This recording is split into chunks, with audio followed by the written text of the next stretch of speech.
Hello, my name is Wade Bradford. Welcome to my channel. I'm here to present to you another backyard lecture.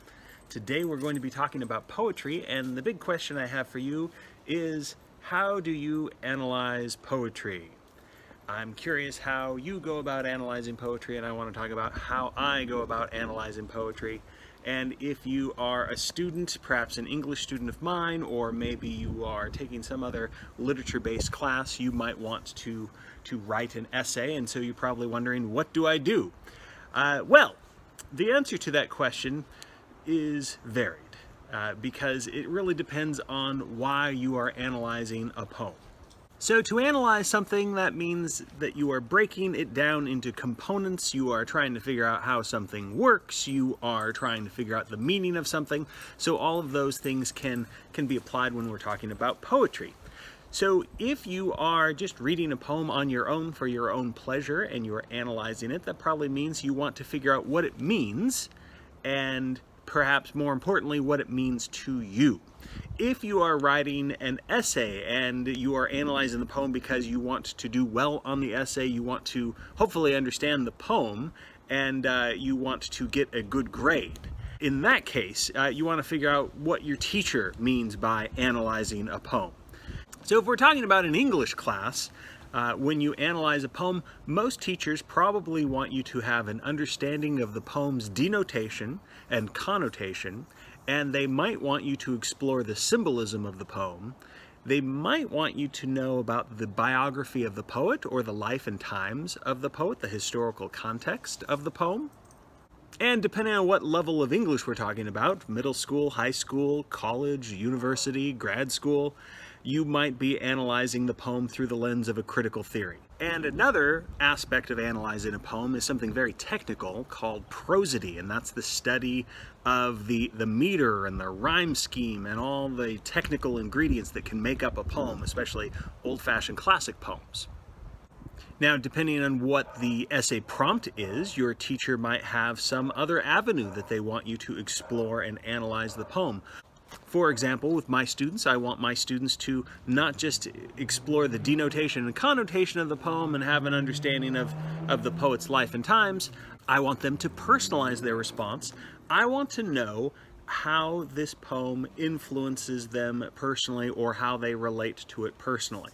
So I mentioned a lot of things: denotation, connotation, symbolism, a whole bunch of other stuff. Let's start to demonstrate what I mean by analyzing a poem by reading a poem and then analyzing it.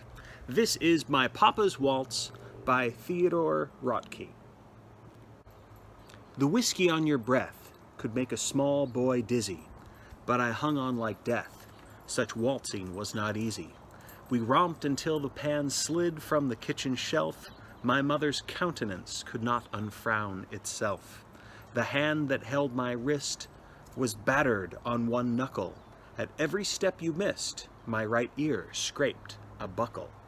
You beat time on my head with a palm caked hard by dirt, then waltzed me off to bed, still clinging to your shirt. All right, so that was My Papa's Waltz by Theodore Roethke, if I'm saying his name correctly. So one simple way of analyzing that poem is to ask, what's happening in this poem? What sort of images or what sort of narrative is being conveyed by those lines of poetry? And this does seem to be a story-based poem, right? A narrative-based poem, because there's characters. We have a narrator, or in poetry we say the speaker of the poem is talking about a papa, a father figure.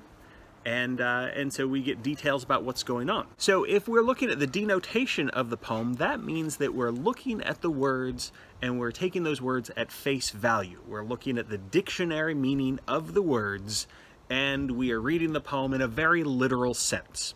So that would mean that we don't go into the land of symbolism, and we don't concern ourselves too much with irony or sarcasm or understatement. We're looking at what the words say with the denotation of the poem.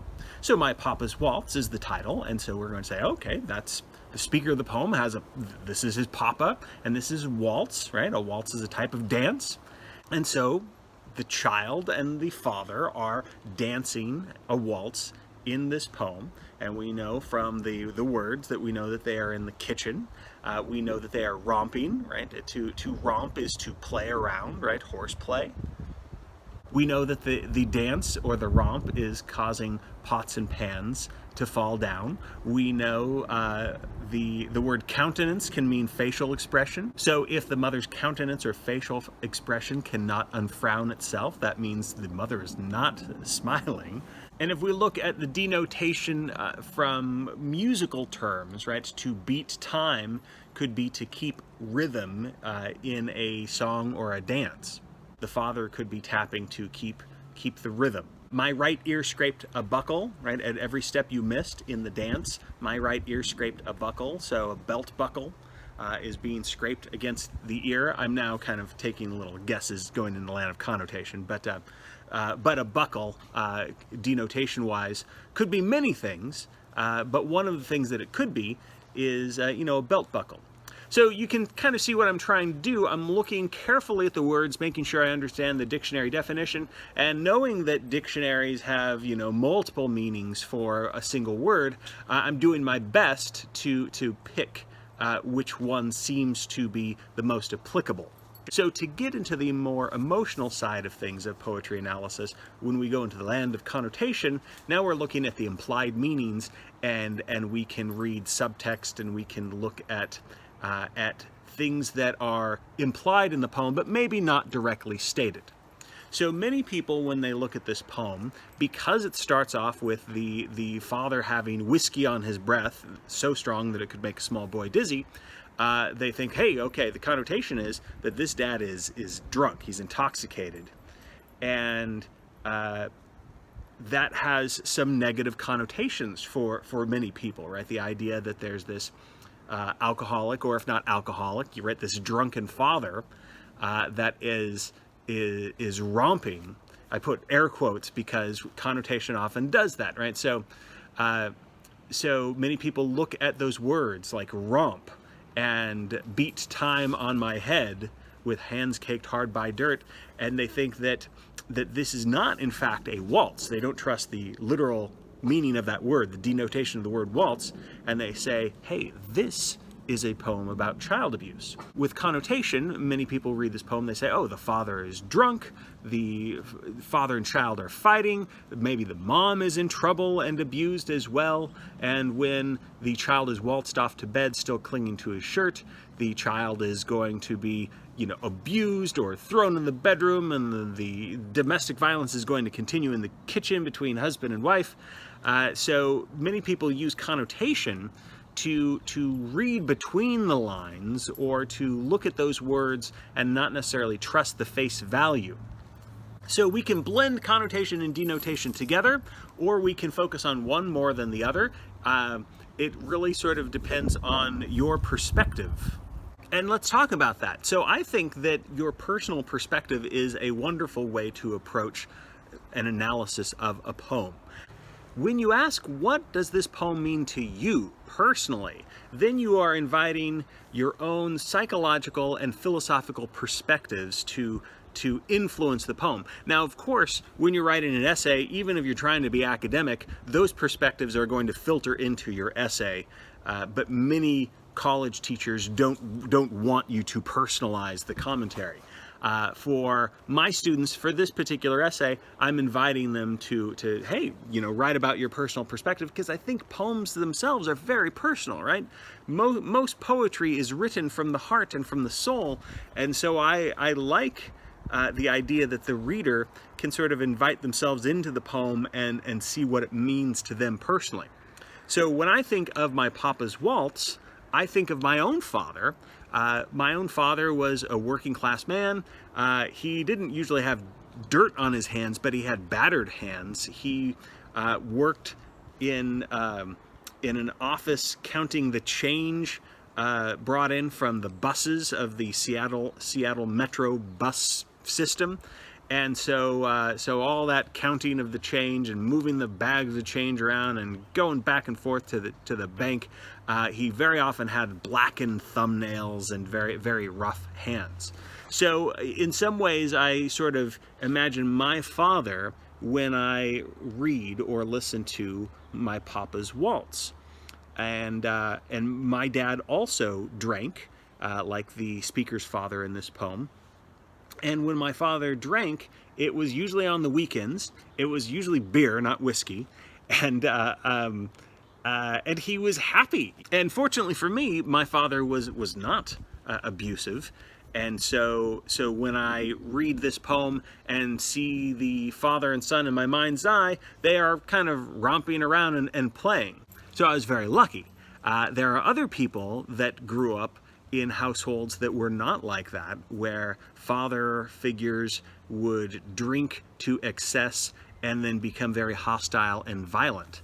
So if that was my childhood growing up, I have no doubt that I would read this poem and that would be the first thing that would come to my mind when we read the line about the father having whiskey on his breath. The romping and the pans falling down are going to be signs of abuse. I think there's many different ways to interpret a poem, and in some ways you might say, oh, well, there's no wrong way to interpret the poem. Maybe. Yeah, I think a lot of times you can go too far into sort of the land of ridiculousness. If I wanted to, I could say, oh, my papa's Waltz, it's really about an alien invasion, right? The father is the hostile aliens, and the poor child, those are the humans that are resisting the intergalactic oppressor. That's kind of stupid. At the same time, if we are inviting personal interpretation, then as long as that's really reflecting how you feel, right? That's your psychological and philosophical perspective on things, and it's not just BS. Then I would say that, oh, well, in that case, if we're talking about personal context, if we're talking about personal reflection, as long as it really is your personal reflection, then no, there's no wrong way to interpret the poem. Academically speaking, many scholars are going to say, hey, leave your own personal baggage out of it when you're writing an essay, and they might be much more interested in finding out about the biographical context. So, of course, you can only do that if we know who the poet is. If it's just an anonymous poem that we found, out floating in the wind or on the internet, then you just have the text. But most of the time when we are studying poetry and writing about poetry, these poets are relatively famous, and you can probably find some historical context and biographic context. For our poet, Theodore Roethke, we can find a lot about his life. Theodore had a strained relationship with his father, but there was no, at least in the documentary and reading I did, there was no signs of physical abuse. I did find out that Theodore Roethke's father ran a 25-acre greenhouse with his brother. I also found out that when Theodore Roethke was only 14 years old, his father died of cancer and his uncle committed suicide. And so that is depressing. But when we add those little details and we see the image of the father having hands caked hard by dirt, we can easily think of like, oh, well, maybe that's an image of the poet's father. He's been working in the greenhouse all day, and if the poet is writing this years later after his father's death, then maybe the image of the boy still clinging to his father's shirt is one of loss and longing and wanting to hold on to this moment. So you'll find that some instructors, when you write your essay about a poem, some instructors want you to find out whatever you can about the life of the poet. But some instructors will say, like, I don't care. I don't want to know anything about the poet's life. It doesn't matter. The poem is all by itself. There's this idea called the death of the author, which is the notion that the literary work should stand all by itself, and it doesn't matter what the personal experiences of the author or the poet might be. Just let the work stand on its own. So again, it kind of goes back to ask your instructor what he or she is looking for. So we've done denotation, connotation, and some biographic aspects of the poem. What about symbolism? Well, symbolism simply means that something represents something else. But sometimes we read something and it just doesn't really make sense at all, right? So it begs us to use symbolism. So in that case, we would look at an object or an action or a gesture or an animal or a character, and then we can say, oh, okay, this person represents freedom, or that object represents betrayal, or that action that happens in the poem, that represents love. And sometimes symbolism is so taken for granted that we don't even think of it as symbolism. For example, still clinging to your shirt, right? That action can be a symbol of a child's love for his father. Or, depending on how you interpret it, still clinging to your shirt could be a symbol of desperation and fear. Perhaps for a better example of symbolism in action, we can look at Walt Whitman's poem, "O Captain, My Captain," featured, you may remember, in Dead Poets Society. In Walt Whitman's narrative-based poem, "O Captain, My Captain," we have a ship that has just come into port and it has survived a potentially deadly storm. So the crew has been saved, the ship has been spared, but the captain has died. So the ship, the crew, saved, the captain is dead. So if you read that poem just focused on the denotation and even just kind of the connotation, you see that it's an emotional poem delivered to this poor heroic captain that has died during this deadly sea adventure. And that's pretty cool. It's a good poem. All by itself, that's good. But if you do a little bit of research, or if you're aware of when the poem is written in the historic context around "O Captain, My Captain," you find out that Walt Whitman wrote it shortly after Abraham Lincoln was assassinated. And when you put those two things together, or when you hear people talk about it online like I'm doing, or in scholarly journals, you'll find out that most people, including the poet himself, see the captain as a symbol of Abraham Lincoln. The ship and the crew are a symbol of the country that was almost torn asunder, almost destroyed in this storm that we could see as the Civil War. So the storm's the Civil War, the ship's the country, and the crew are the American public, and the captain is symbolic of Abraham Lincoln. And that way the poem works on a couple different levels, because you could just read the denotation and connotation of it without looking at the symbolism and enjoy the poem, but you get this other level with symbolism. The last thing that I mentioned that I won't go into too much right now is critical theory. So critical theories are different lenses, different, you could almost say, agendas for looking at literature.